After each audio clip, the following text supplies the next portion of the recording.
what we want to do at Breez is we want to bring Bitcoin to every app. That's the goal of Breez. And the reason that we want that to happen is because we want value to move the same way that information moves.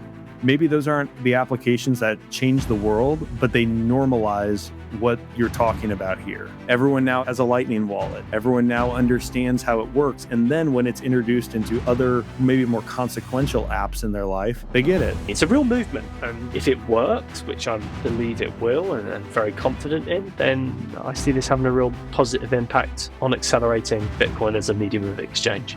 People want to feel engaged with what they're working on. And I think it's the reason you love your job, I love my job, is because we feel like we're working on something important. My mission is to bring Bitcoin to as many people as possible. And the way that I'm going to do that is bring Bitcoin to every app. That, I feel, is the sign off of where I see the world.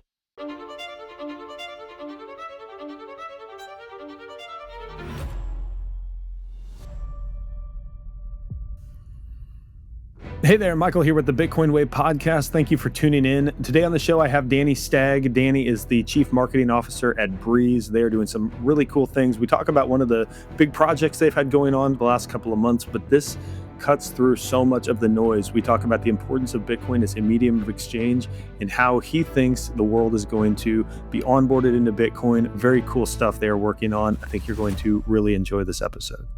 Hey everyone, like I said in the intro, I've got Danny here with me. Danny, welcome to the Bitcoin Way podcast. Thank you very much, sir. Looking forward to talking about all things Bitcoin.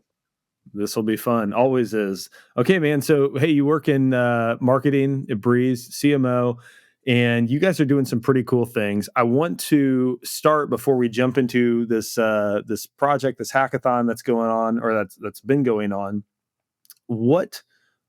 How do you think about what you're working on at Breez specifically? And like, what's the primary mission here? Like, what is the goal? What does success look like 5, 10, 20 years down the road? Because I think that's going to set the stage for the importance of what it is that you're running right now. I mean, it's a great way to kick it off. So basically the goal of what we want to do at Breez is we want to bring Bitcoin to every app. That's the goal of Breez.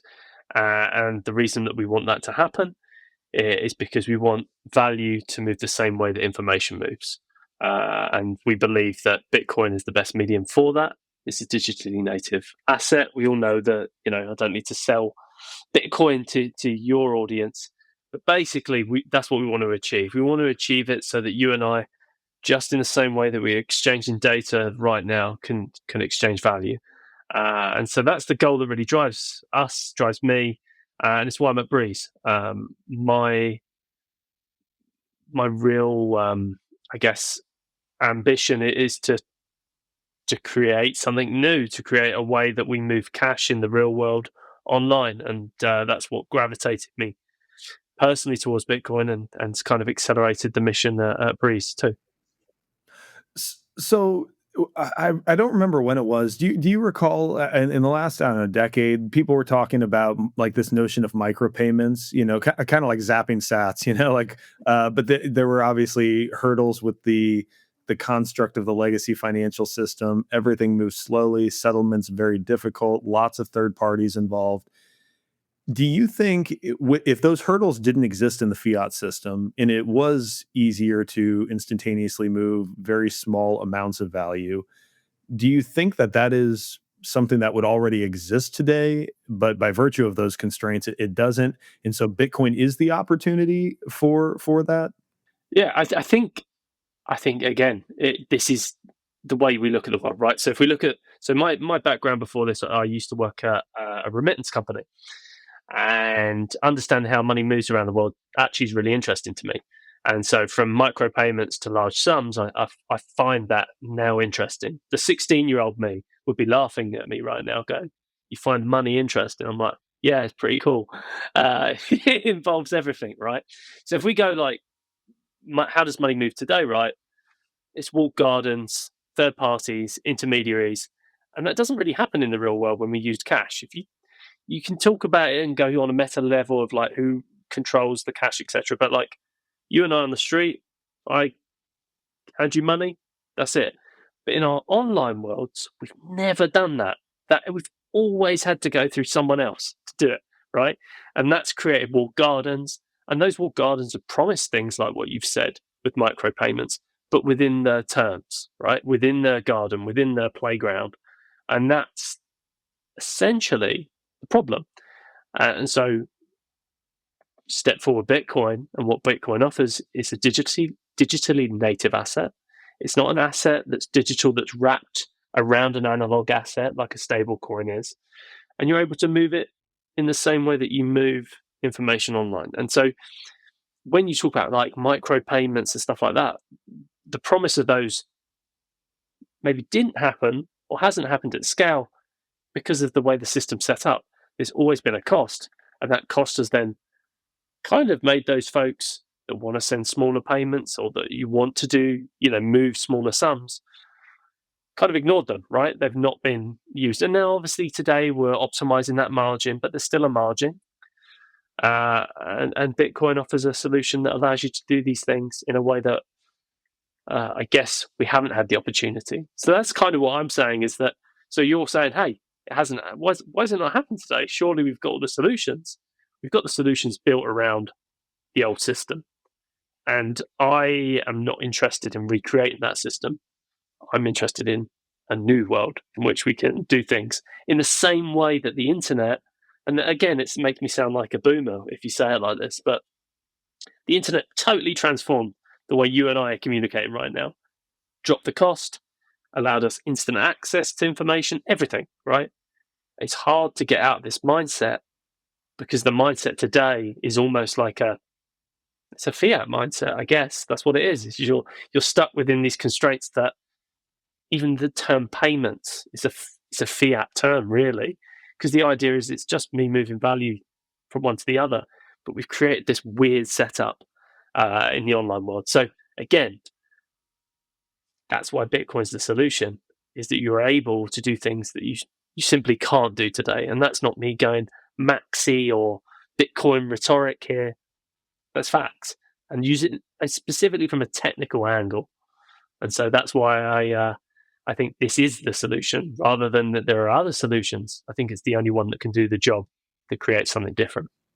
Yeah, and certainly with trust minimized and all the things we like to talk about in Bitcoin.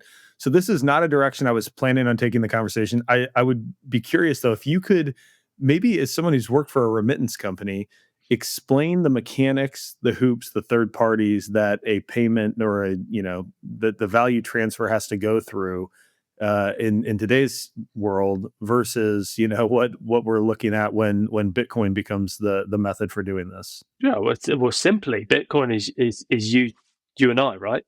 Peer to peer. And so there are peer to peer solutions out there that use the concept of peer to peer, but they're using intermediaries to do so, right? So I have my bank, you have your bank. I then maybe if I'm using a card, the card process is going to the bank is going to your bank, that bank's going to your card. There's so many different things that are happening out there, and every single part of that, someone's taking a cut, right? And so when you think about, say, let's use remittance. Remittance is a really good example. To move money between, say, the UK, where I'm from, to the US, where I now live, uh, it's pretty cheap, being honest. Relative, it's not that expensive, but it's not that expensive because we've reduced the margins, but we're also cross-subsidizing elsewhere, and this is where it gets a little bit messy. If you're trying to remit money to countries that maybe need to remit money, suddenly that cost goes up, and that cost is there's a reason the margin is higher. There's bureaucracy, there's the way it's done, it's harder, regulation, all of these things, and it ramps up that cost. And so the beauty of Bitcoin is that I'm sending to you, and that's it, right? There's none of this other nonsense. Now, that doesn't mean that it's that the old system doesn't have ways it works. They're fitting use cases really well, but again, they're putting you in the mindset of that it's only done this way. Payments is a siloed experience. What I'm trying to maybe elaborate on here is that moving money between you and I is not got these blockades, and it's actually even right now. Imagine on this call, I can just push money to you. That's pretty insane without all the back end stuff that can happen. And that's the way that I see the world. That value is almost part of the experience. Value transfer, sorry, is part of the experience rather than this separate one. And so, again, when you look at the remittance world, there's costs there everywhere. Payments in general, there's just costs everywhere, and you can go on an even higher level about, then start thinking about how money moves, the cost of money. Basically, there's someone always chipping away to take their cut, and so and so we're trying to change that, right? And so I tried to step away from uh, maybe the kind of more aggressive posturing that some Bitcoiners have, and I get it. I get that, especially when it comes to other solutions out there. But I look at those other solutions, and I want to be positive in how I change that. And so that's why I'm talking about it like this. I'm not saying, oh, all of these people have got it wrong. They have, but I'm trying to say to them, hey, this is why we're right, and that's probably the approach that I think might win. So one of the things that has not necessarily concerned me, but I've sort of assumed is as for Bitcoin to scale in some of the ways that you've described, we may have to concede some of the benefits that we love to brag about on layer one, right? I mean, you can own a UTXO, you can self custody, you can move it whenever you want, slower than like an L2, like Lightning or something like that, but completely trustless, like everything that Bitcoin represents. My sense, but like the world can still benefit from the fact that it's scarce, it's not centrally managed, but there may come a day where to onboard 8 billion people, there is more trust introduced into the systems. You might have to rely on third parties that have, earned a reputation for operating in good faith. To some extent, the way that you might have to with, choosing a bank or something to that effect. That could be a technical misunderstanding or maybe pessimism on my part. Is that probably to some extent a reality, though, if we are to scale these sorts of payments to 8 billion people in the future? Yeah, look, I think it's okay taking a step back. Whatever happens on uh, whatever happens in the future, technology consistently moves ahead, right? That's kind of the beauty of what happens. And so when you're saying about like, will every single person be operating on on the main chain? No, they won't.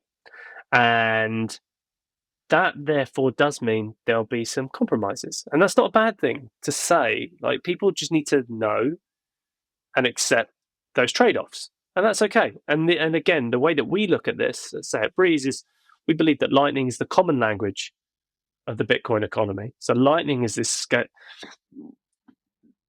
Lightning allows these subnetworks that are being developed to all talk to each other via Lightning.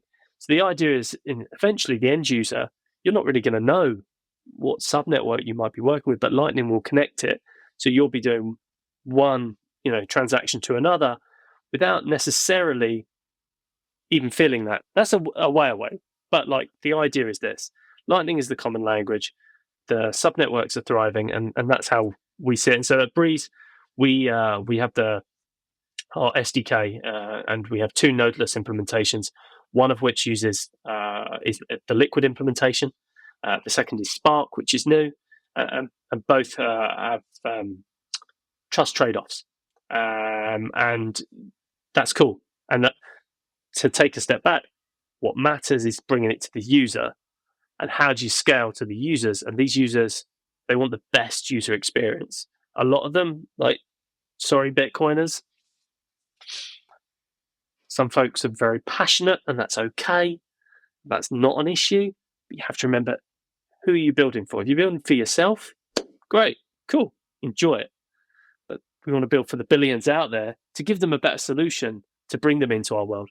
And if they want to then, you know, change the way that they interact with Bitcoin, that's fine too. But the idea is that we want more people as Bitcoiners, and to do that, we need to use the best technology to do that. And to your point, you're on the money. These are where the trade-offs come in, and it's okay. It's not a. This isn't a purist argument. Like, oh, yeah, guys, come in the real world. Like, I don't know, using getting your parents on Bitcoin. I bet your parents use, iMessage, Facebook, WhatsApp, Instagram, all of these apps, right? They moved to that world. They did it because it was so accessible. That's what we need to do with Bitcoin. You can't just put these barriers up, because then you're just creating your own walled garden in a mental way, I guess, and then you're not bringing more people in. We want more people in the pie. Do you think that there again? I hate to distract because I do want to get to No, this is great. this. Do you think that where was I going with this? Oh, I guess there's obviously a lot of contentious debate about to what degree the base layer needs to be adaptable, progressively built out, changed in order to accommodate some of the functionality that will allow what you've described here on additional layers. Do you tend to fall on, closer to like an ossification, like we're pretty good, we can build effectively on this, or is there a lot of work in your view that needs to be done, or somewhere in between? I would be lying if I had the technical know-how to talk at length when there are far more intelligent people out there that are willing to have that debate. But what I would say, and this is just from an outside perspective here, is technology grows, technology changes. You just need to make sure that you're on the right side of those changes. You can't just chase everything, but you should see, where things do change. That's kind of my just general opinion on life, to be honest. Like, you can't be a luddite and say nothing's going to change, because that would just be kind of be silly to say nothing could change. We don't know what could happen in the world. Something could happen. But what I would say is, let the technical people do what they're doing. Regardless, what we're doing in the world of Lightning is we're helping build solutions that accelerate Bitcoin as a medium of exchange. And so that's kind of where I'm at. So let the technical folks have their Twitter wars, and I enjoy it, reading them and then putting it through ChatGPT to understand exactly what they're talking about. But like, grok. But no, that's kind of where I'm at. Is that let the technical folks, but maybe the biggest point here is you're building for people. That's the end user. The end user is what matters. Your philosophical or moral goals are not what matters, because you want to bring financial freedom to more people. And so let's find the best ways of doing that. Maybe that tells you where or how I see Bitcoin's use case, which is very firmly as a medium of exchange. But I'll let the Twitter warriors have their own debates elsewhere. Yeah, I think that's a reasonable position to take. I tend toward it, and also as a non-technical Mm. person, admittedly, I tend toward something closer to ossification, with the understanding, obviously, that there will be patches and software update. Like I understand, I know enough about tech to understand it will literally not change forever. And we have quantum, maybe it's in the distant future, maybe it's in the near future. There are going to be things. I tend to I tend to approach it though, as I think as Saylor sort of describes, very cautiously, because I think the reality is there may be functionality that Bitcoin could have that would enable further expansion, optionality for 8 billion people, that maybe isn't worth the risk of opening up. And so, to the extent that we can roll things out very slowly, very conservatively, I think tends to be the position I take. With it, again, to your point, without knowing, what I don't trust any software developer to have accounted for everything, because they haven't historically, and they never do. And it's not their fault. It's just, it's easy to get excited about a new feature and not to realize, the Pandora's box you might be opening up on the back end with something else. So I think you take a reasonable position there. Okay, man, let's talk time to build. Why don't you tell everyone what it is? I'd love to hear the backstory, how this came about, like what the concept was, who's involved, just kind of anything and everything. Perfect. So, first of all, Breez. Most folks in the Bitcoin world will know of Breez. We build our Lightning SDK that allows any developer to effortlessly add Bitcoin to their app. It's free, it's open source. as I mentioned, we had the nodeless SDKs. We had 2 implementations, one being the Liquid and our new one being Spark.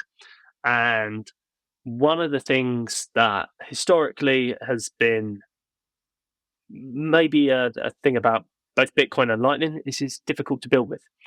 And that's changed, simply put. And the reason it's changed is that we have the tools like the SDK. We now have the thriving subnetwork, and Lightning's firmly solidified itself as the common language of the Bitcoin economy. I think I did a report earlier in the year on Bitcoin and the idea of moving value with Bitcoin. And at that point, we said around 600 million could be reached with Lightning today, theoretically. And that's even more now with what Square are doing, releasing payments everywhere. So anyway, that gives you the context of both Breez and our kind of offering. And so time to build came from the fact that we want to accelerate Bitcoin as a medium of exchange. And one of the ways that we believe that could be done is introducing it to applications. The reason we believe applications is the same way that you could look at how the camera or the digital camera was absolutely transformed by apps. Before apps were introduced, your camera was just a camera. It got better. But once you introduce apps, payments, Instagram recipes, blogging, this, that, you name it, right? The world has become a wild place thanks to applications. We think the same will happen to Bitcoin and open up new use cases and opportunities. So this brings me to time to build. We believe the best place to start, Breez is free and open source, is in the open source community. These are the applications that kind of the bedrock of our online lives, and we want to bring Bitcoin to as many folks as possible. And so what happened was our founder, Roy, was talking about this, and I work in marketing, and we put it together. And so Time to Build kind of formed a life of its own. It started at the start of October, and it'll be running until December 16th, where any developer in a team or whatever you are needs to add Bitcoin to an existing open source app, and you could potentially win part of our $25,000 prize pool. Our partners as well, I need to thank them. We've got Tether, we've got Lightspark, we've got Plan B, we've got Folga, Pleb Lab, Geyser, Draper University, and then there's 50 odd communities around the world that are involved. And it's fantastic. And so the idea is get building, use the Breez SDK, and add Bitcoin to existing open source applications. And honestly, oh, and by the way, judges as well, we need to thank them. We've got Roy, we've got Kevin from Lightspark, we've got Jeff Booth, we've got Nifty, we've got Kayam, we've got Sabash, and it's epic. And honestly, like I'm telling you, this has been a long project to work on, a lot of late nights. You can tell with the bags under my eyes. I talk to folks in different countries pretty much every other day. I was literally this morning speaking to my guy in Zambia, Desanjo. He's the man. And it's epic. And so that's it. Bring Bitcoin to existing open source applications.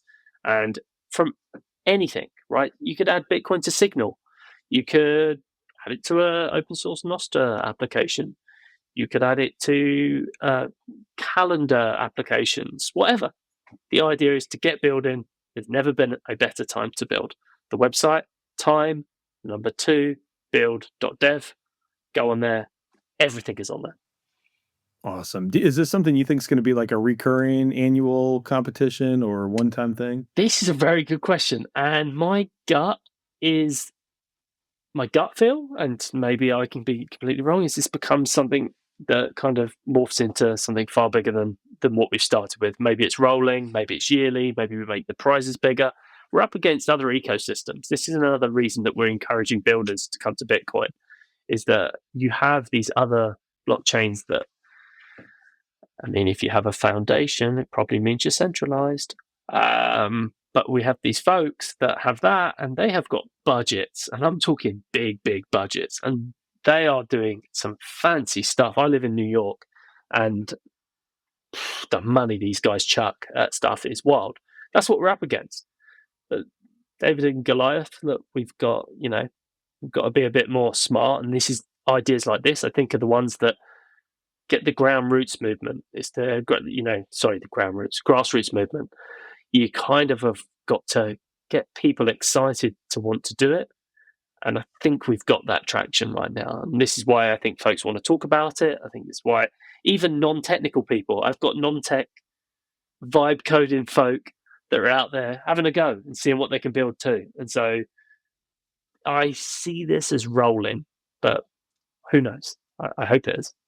I hope you're right because I agree. Like I don't see a lot of what goes on in these other ecosystems, but my sense is that there is still a lot of VC funding. There's still a lot of that going on, and not to knock VC funding because I Mm. know that's what Jeff Booth is very diligently looking for good opportunities within the Bitcoin space. But the interesting thing to me for these people who are funding like other blockchain technology, other crypto coins, and that is, and we're going to talk about the importance of store of value and medium of exchange is. I'm shocked that they have not done the diligence to understand that the value that they're trying to exchange in these other projects is a useless token that is not going to retain value. It won't store or retain value over time, and so I'm shocked that there aren't. I guess I understand why they would get into a project, rug pull everyone, make a bunch of money over the course of 6 or 12 months. I'm surprised that they would be investing in long term solutions similar to what you're doing with time to build. That they're trying to put XRP or Ethereum into applications or anything because who at the 10 years from now, who cares? That feels like a low time preference activity on a really dumb project, and it just doesn't make sense to me. Well, I think there's two elements here. I think one is that folks are stuck seeing payments is a fiat mindset. I think you're just replacing the same rails, the same system. Sorry, new rails on the same system, basically. So you're just going, hey, this is how we move money around the world. Let's keep it exactly the same, but look at this new shiny rail that makes it so much cheaper. Cool. All right. So you like the status quo, but you're using new tech. Cool. That's always happened over time. Not revolutionary. Not going to change the world in the sense of it's a new way of moving funds. It's just a new gatekeeper. That's it. So for me, cool. If you want to do that, that's your battle. I think it's the wrong one, but cool. And I think the second, and I think this is what we could do more about Bitcoin, and I see a lot of people talk about it in a minute, is just have some fun. Bitcoin's really fun. Like, this is a fun world to be in. And the mindset is sometimes to always be at war and have a fight against folks. I can hate the man. I don't want to work for the man. I want to change stuff. But God, I don't want to go about it in a way that's so aggressive. And I think what actually happens is maybe we get builders that venture away because they want to build something different and they think, oh, okay. And I think that's the fun. And so maybe this is what I'm trying to get to with time to build as well. I want people to enjoy it. I love my job. I love working in this. It really does kind of like make me excited. And so that's what I'd say is those two things is one, they don't really get it, i.e. what we want to do. And two, maybe as a Bitcoin community, we could be a bit more like, hey, think the thing you're making is absolutely useless, but you've got some cool things and you could bring it into our world. That's what I would like to see. And so it's just a change of attitude. So it's a bit more fun. Yeah, people want to feel engaged with what they're working on, and I think it's the reason you love your job, I love my job, is because we feel like we're working on something important. And I think for developers in particular, they need a new challenge. They need something, they can't just sit there and write the same code every day. They need like a project to complete. I'd be curious to hear what sort of feedback through this process have you received from the builders, the people who are actually doing the work and participating. Honestly, I think one of the things which is really interesting is that folks see the challenge of educating other developers on why Bitcoin. Really good example. One team, I haven't got the exact project name that they're working on. They went to the the maintainer of this project was like, hey, this is what we want to do. This is why I want to do it. And this person basically came back and was like, so you just want to shill this, like as in Bitcoin, and that's just not it, right? And so the real challenge that devs have, because part of the criteria is that you need to successfully merge your code to be eligible for the prize, is that you need to work with these maintainers. It's actually devs have to be marketers basically, and they've got to go to these guys and go, hey, like that's not what I'm here for. This isn't like get rich quick. This is actually a technology that could allow your users to effortlessly move value in a way that they previously can't. And that I'm not saying buy Bitcoin. I'm not saying, you know, hodl forever. Not saying don't spend your Bitcoin. We're saying, hey, we want to make your tech better. We have this technology. And so that's some of the stuff. Other projects as well. There's a person who's working on gaming. Uh, they're working on some gaming infrastructure. Some other folks looking at some plugins that could allow folks to accept Bitcoin effortlessly. And so there's things that are all very different. Some people look at it from a purely technical. Some are looking from experience. I know that some folks are talking about how we could weave into like maybe email and messaging, which I think is personally, I think that's an area that I would look into if I was a dev. But yeah, this is it's a real mix, and like I said, 50 odd communities around the world, every continent except Antarctica. So penguins aren't coding on this, but everyone else is. And so yeah, this is pretty cool, and I love it because I get to talk to everyone around the world. Like I said earlier, Zambia. This afternoon might be someone in New Zealand. Next minute, talking about someone in NYC. It's a real cool. Like obviously, one of my colleagues, Ivan, he's in Bulgaria. He was telling me about some folks he's talking about across the region that he's talking to. It's that kind of thing. It's a real movement, and if it works, which I believe it will, and very confident in, then I see this having a real positive impact on accelerating Bitcoin as a medium of exchange. I love to hear that. So are you happy with the amount of participation you've received? Like I don't know how you went about marketing this because it was just Ivan introduced us and told me that we should talk about what you guys are working on. But is this something there was like a lot of build up to? Did you get a lot of people on So, online with yeah. this early on? So there was a lot of background work. So part of the work was talking to the communities to say, hey, this is what we're doing. I'd love your support. Right. And luckily, folks in Bitcoin are really supportive, which is epic.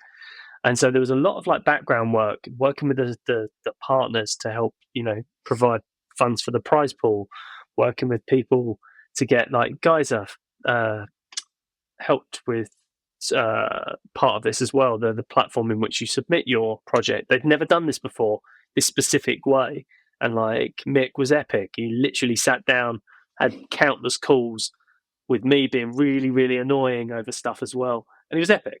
And so anyway, the amount of projects always want more. I feel like right now people are really heads down building. So I'm getting more folks message me that they're building rather than submitting yet, which is actually really cool because I'm seeing folks mid build send me like snapshots of what they're doing.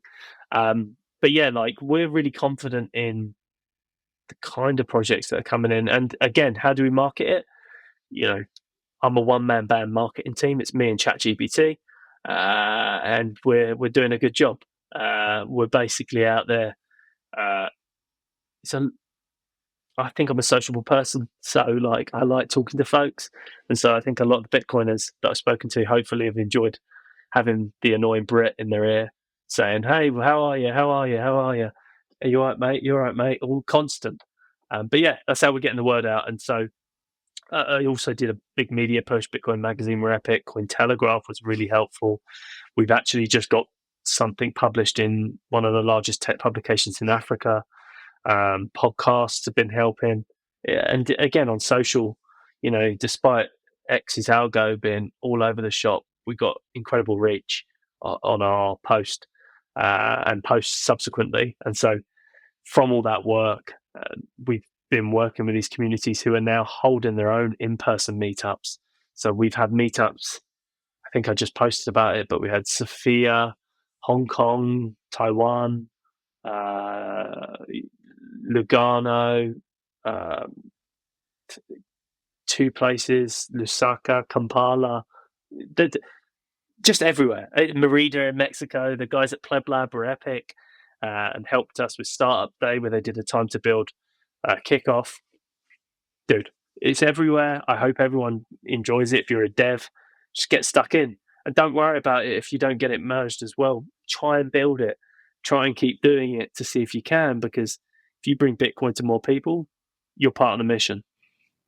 Yeah, it's so cool, man. One of the coolest things about this work is just the people you get to interact with, that you would never have the opportunity to do so if you weren't in Bitcoin. What's the pot of gold at the end of this? So you've got a panel of judges. How are they making the determination of a winner, and what do they get if they do win? Yeah, so there's it's a prize pool of 25 grand, and there's three different tiers of prizes. So there's like a top tier, mid tier, and then the lower tier.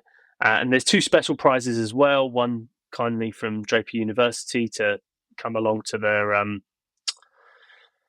space, and as well as that, Pleb Lab have got like a school program for startups as well. And they're offering a prize. So there's all these cool stuff. Long and short of it, you submit your project successfully merged by the 16th of December. That's the criteria.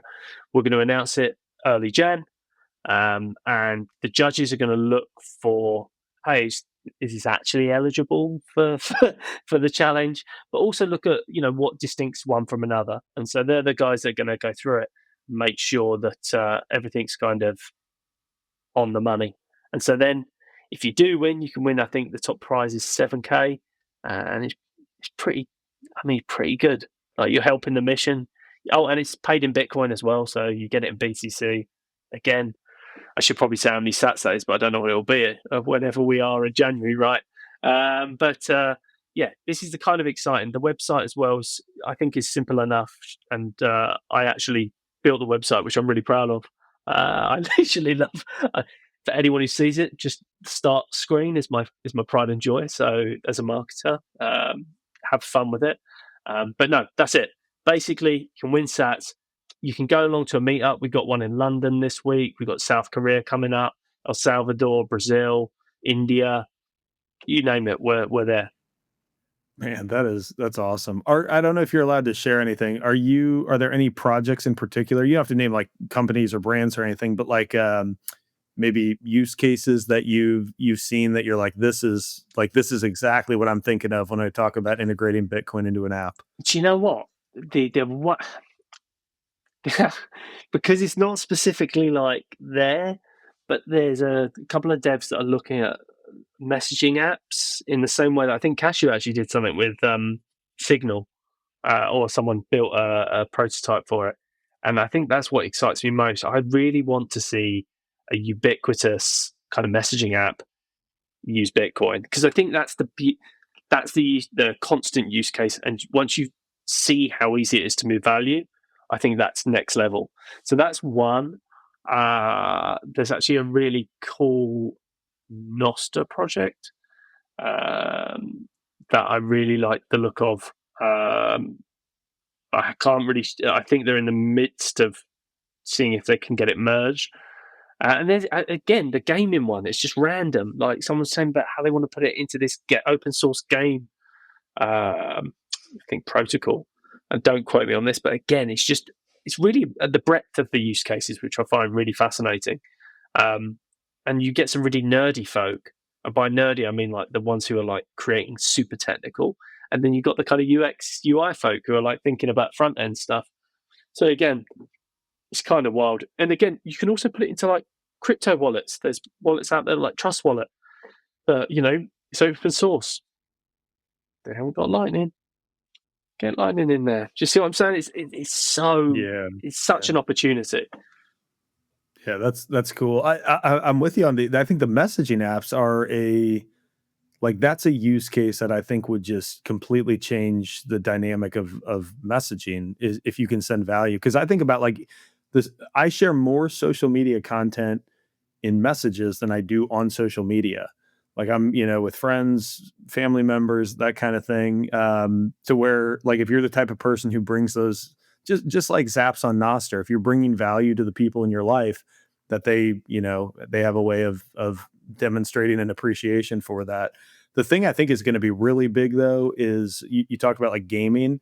I have a feeling like gaming, whether you like any of this stuff or not, online gambling, like those sort like entertainment based, I have a feeling that could explode because right now, I mean, I'm not a gamer, but my understanding is people are, basically exchanging, value in worthless tokens that are only valuable within the confines of a particular game that the game developer made up. And if you could transfer real world value, and turn that into like a more productive energy that you're expending, like, to me, that's a huge opportunity because so many people are doing fantasy sports. I mean, so many different ways I could imagine this being useful. And maybe those aren't the applications that change the world, but they normalize what you're talking about here. They make everyone now has a lightning wallet. Everyone now understands how it works. And then when it's introduced into other, maybe more consequential apps in their life, they get it. They already have, a few thousand sats that they can send. They've, the UI is much more intuitive. And on the money. And I tell you what, the one thing that I love about the Breeze SDK is that, so once you get your seed phrase, if you have another one of our partners that's using that same implementation, you can use the same seed phrase in the same app. So like you can move around. So without having multiple wallets, or the idea that we'd say is like multiple balances, just have one balance, and that's it. Off you go. And it's not this kind of like, it's just literally I'm in, I've moved my things there, and that's it. But I also think you're right with the use cases. Sport, entertainment is always the thing that people like spending money on, and so we need to.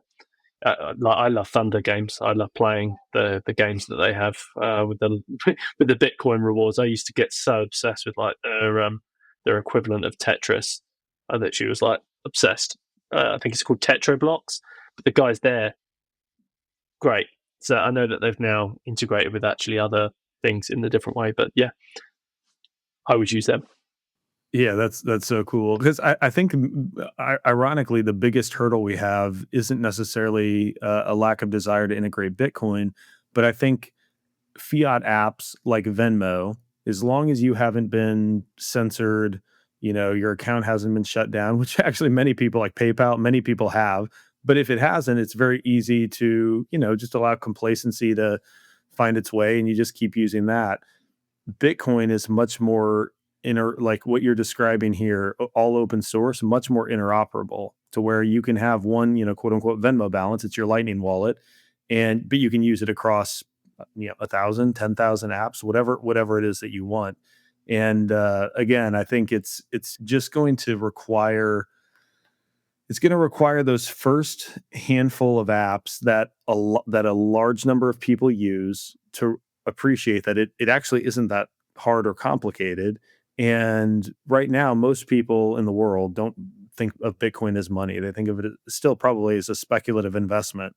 The minute they can begin using it as money, because that's simply how it's being, leveraged in an app, I think we start to onboard and probably pique people's curiosity too to learn more about why did they choose to integrate Bitcoin and not something else.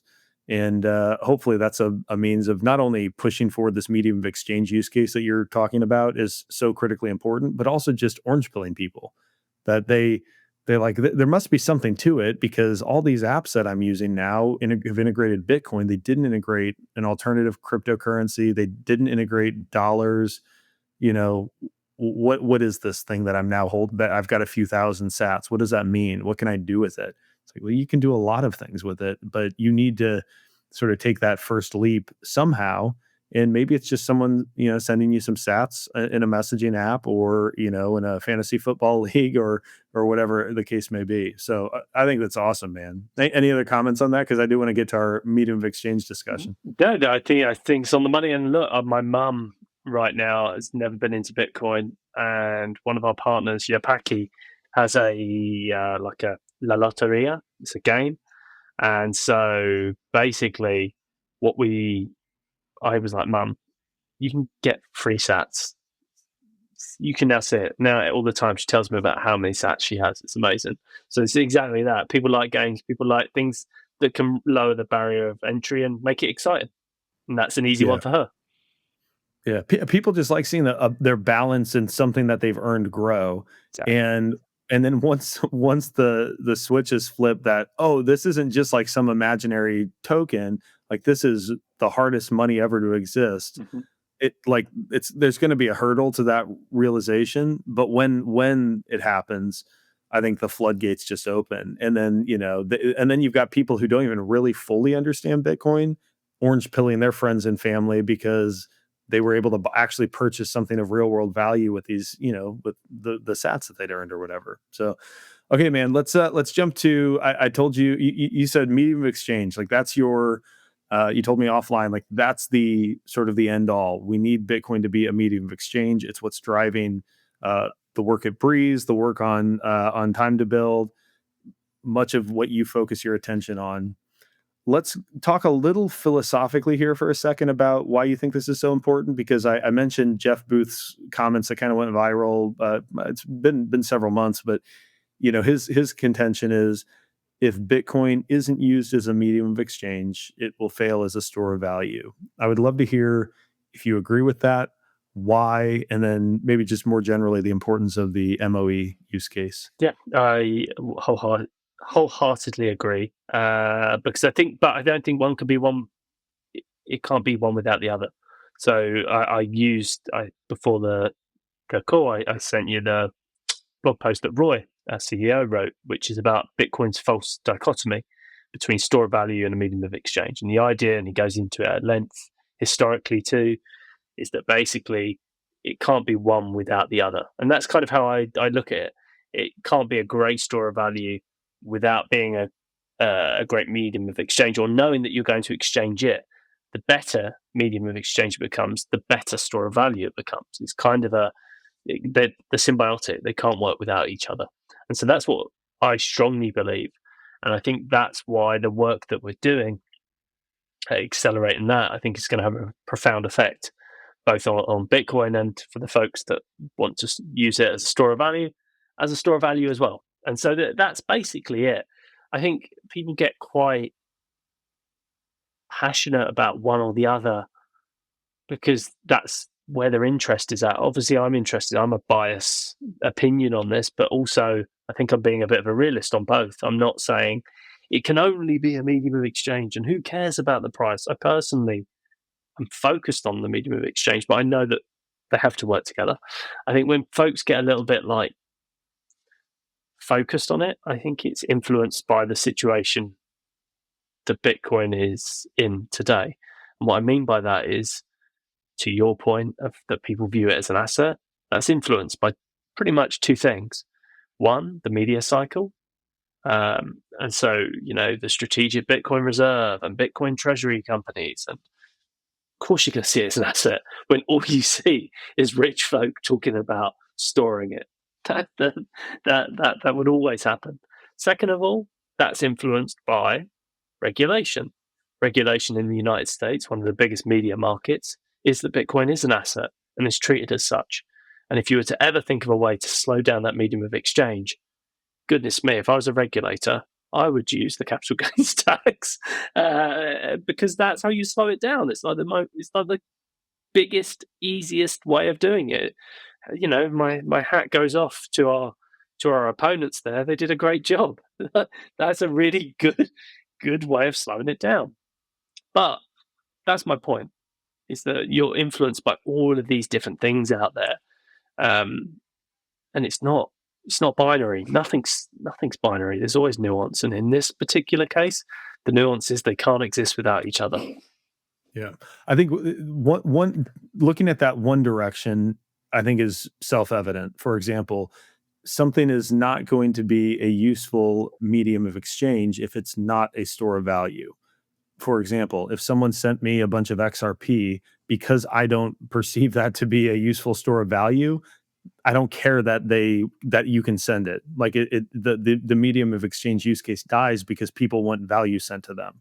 And where it took me a little bit longer to come around to Jeff Booth's thesis. I told you offline that my reluctance in accepting what he had said is true was we've seen gold historically, over the last 50 years since the death of the gold standard.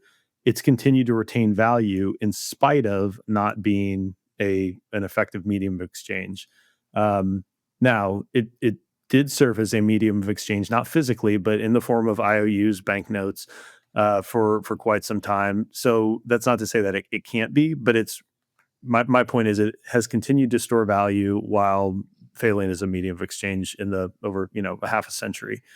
However, I think what I've come around to appreciate is that gold is sort of riding the coattails of its legacy, and it will also fail as a store of value because it is failing as a medium of exchange, because eventually people will say, if I can't actually exchange this, what value is it really holding? With Bitcoin, you don't have to sell Bitcoin off for fiat or for some other currency in order to utilize it to acquire and accumulate the things that you want in life. And I think that for me was like the light bulb moment where I said, okay, I think Jeff Booth is right about this. We need both of these things. So I don't know if you have any comment on that, but it's been like, for me, it's kind of been a journey to fully appreciate both sides, that it is a reciprocal relationship. Yeah, no, again, it's all nuance as well. Even with gold, right? Like these governments that are using fiat money, they're still using their gold to their advantage because they know they need it. So there's all different kind of philosophies. I'd say it's that. It's basically it's not as vociferous one way or the other.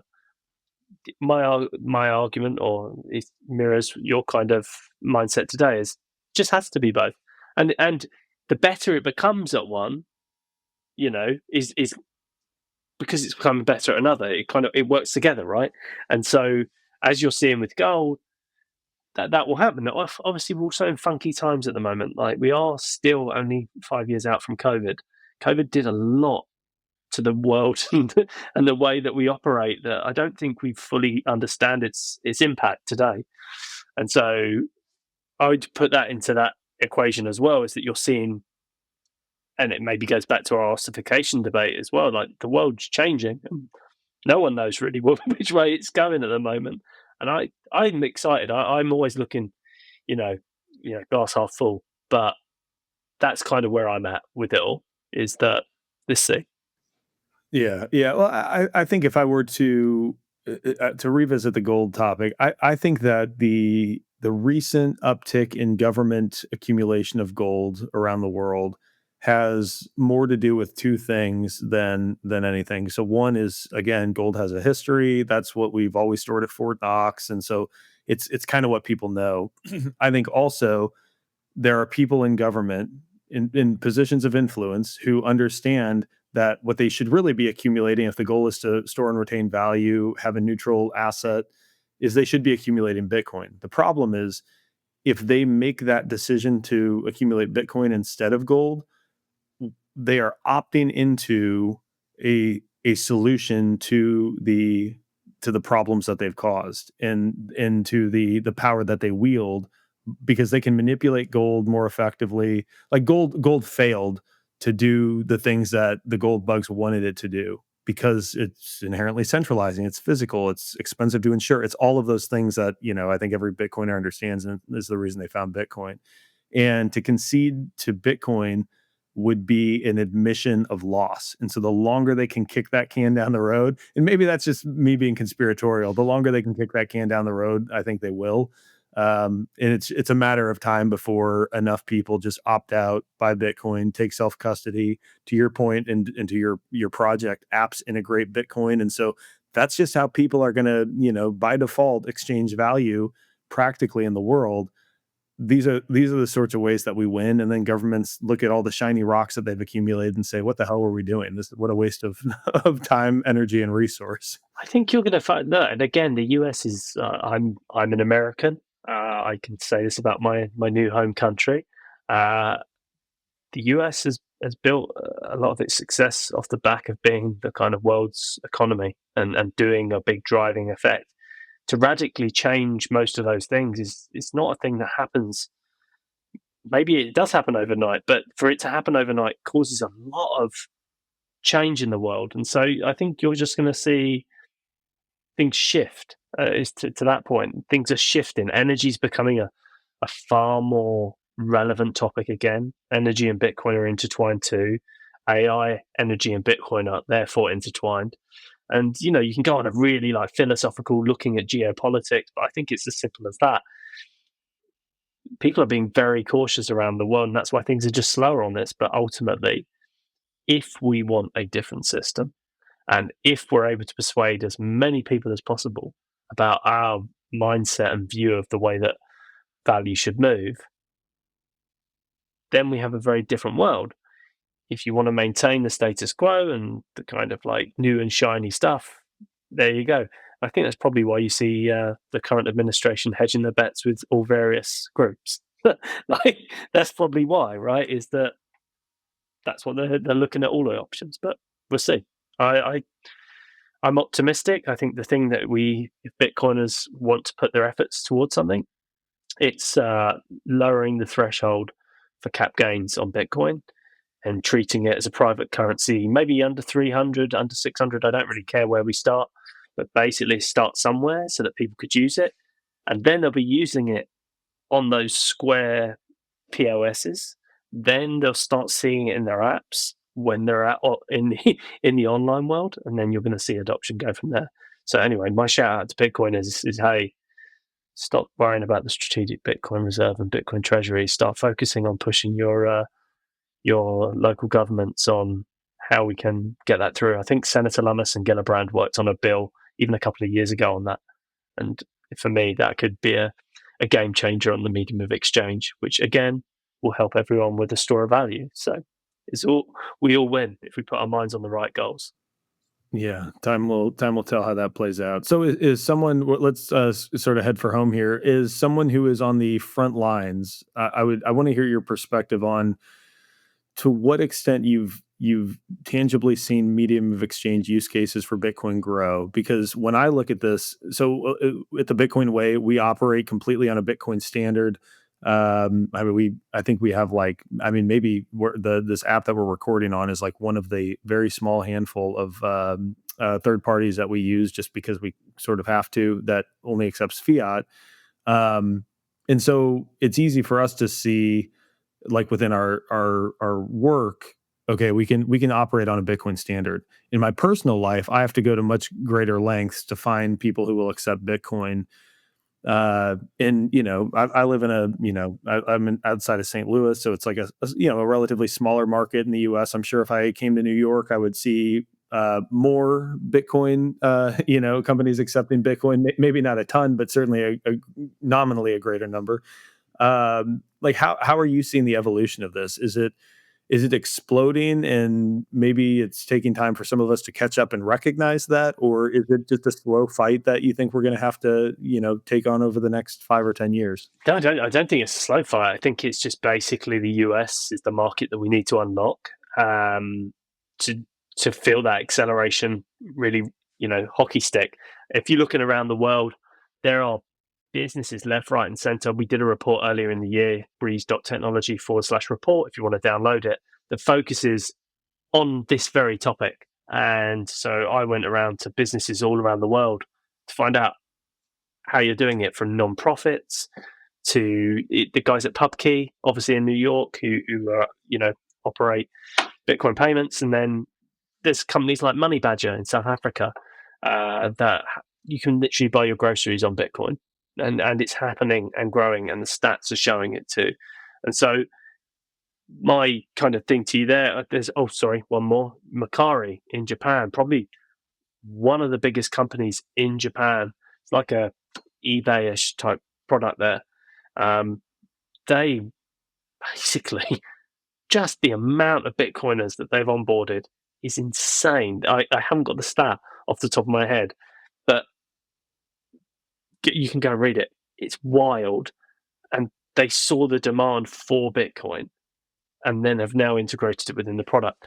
It, and this is what I'm trying to say is it's hard for us sometimes in the US because the US, it's almost like the front lines of kind of how you can get the rest of the world to follow. And so if you want to get it happening in front of us visibly, it's making it happen in the US too. And so that's kind of my philosophy with it. It's happening around the world, and it's happening at speeds in countries where maybe the fiat system isn't working at all. And in the US, we need to try and make sure that we get it more favorable. And this is where I go back to is that as Bitcoiners, we need to focus on what matters. And, and again, I'm biased. What matters to me is medium of exchange. But that grows, it's great. But if we were to focus our efforts on making it easier to use Bitcoin, I think that makes everyone win. And yes, you can go on the whole, well, we don't need government to do this and that. And, as I said, I'm an American now, I get that. but like, my point is you've got to work with where we are in the system today to change the system for tomorrow and look at the reality of where you're at. In St. Louis, I don't know if your local politicians, getting on them. How can we get more businesses? My local coffee shop, Solid State, shout out. They are the best cup of coffee you can get in New York City, and I'm not being paid for that. But it's unreal. And anyway, I was talking to the owner and just said, "Oh yeah, working Bitcoin." He was like, "Oh, I've been trying to get Bitcoin payments here forever." And then Daniel Modell was also talking with him. And anyway, long and short, they did it off their own bat. They got Bitcoin power. I don't want to take any form of credit here because there's nothing. But what I wanted to say is they've now got Bitcoin. You can pay with Bitcoin in store. And that's the kind of thing is you never know who's really ready for it. And yeah, again, they're a great cup of coffee. I definitely could do with one of those today. But yeah, shout out to them. That's so cool, man. I love it. All right, a last question for you. One I ask at the end of every episode, and if you could, I would love to hear. I know that one of your strong opinions is you need medium of exchange. If you've got a different one, that'd be fun. What is an unpopular opinion you have, and you get bonus points if you offend some Bitcoiners with it? Oh, I want to refine how I say this, but maybe it's not going to offend Bitcoiners, but like Bitcoiners, you need to cheer up. Like, like come on, like the life isn't a battle. Go and touch some grass, man. Because I sit there at times and I'm like, and obviously Bitcoin Twitter is not Bitcoin. Going and seeing Bitcoiners is fun too, but there's still that rhetoric. Bitcoiners like to say, "Oh, it's not on Nostr." It's everywhere, guys. Bitcoiners enjoy the world. We live in a very, very cool world. We're living the best we've ever lived as a whole, as a society. And I'm not saying, and now people would disagree with that, and I know they will, but like statistically, it's true. And I think we should be really positive because I think that will bring more people into our tent. That's what I'm trying to say. I want more. I want my mum, my nan, my dad all on the Bitcoin standard. And I don't want to see a world in which they feel as though they can't get into it because it's some kind of morality police argument. A lot of people in Bitcoin put their morals onto technology. At the end of the day, Bitcoin is just technology, but it's pretty cool technology. And if it can be used to make the lives better of millions of people, billions of people, that's what I'm here for. So when I see online some of the rhetoric or maybe some of the arguments and it all gets a bit weird, I just think, guys, go and touch some grass. Like, honestly, it's pretty cool out there. Like, you know what I'm saying? Like go and grab, go. Honestly, trust. Like, there's days where I'm like, oh my god, like, calm down. And like, I don't care about this. I just want my mission is to bring Bitcoin to as many people as possible. And the way that I'm going to do that is bring Bitcoin to every app. That I feel is the sign off of where I see the world. I love it, man. I won't even comment on it. I'll just leave the audience to think about that on their own. But Danny, this has been so much fun, man. I really appreciate what you're doing. I know I work very closely with our CMO, and the amount of work that goes into the sorts of events, campaigns, things like that that you are running right now. It's a lot, And especially when you're trying to herd cats from around the world and answer questions. Um, God bless you for doing that. Keep it up. Love everything that you guys are working on. Appreciate. I'm really glad Ivan introduced us, man. So thanks for coming on. Hey, tell people where they can learn more about you, follow you, find out about Breez, anything else you want to introduce them to. Perfect. Let me do I'll do the Breez websites. Breez, Yeah. BREEZ.technology. That's our website. Go on there. You can learn about us. Time to build. Time to build.dev. You can follow us on Twitter, Breez_tech. You can follow myself. I'm Danny Stagg on pretty much anything. You can find me on half the stuff. If you want to read about soccer or me just moaning about some part of culture, that's what you're going to get. You're probably not going to get as much Bitcoin content as you'd like. But I told everyone I'm basic. That's who I am. And then, yeah, that's it. And again, time to, if you're a dev and you're out there and you're thinking, about that idea, this Sunday, sit down, grab your laptop, pop it up, and have a go.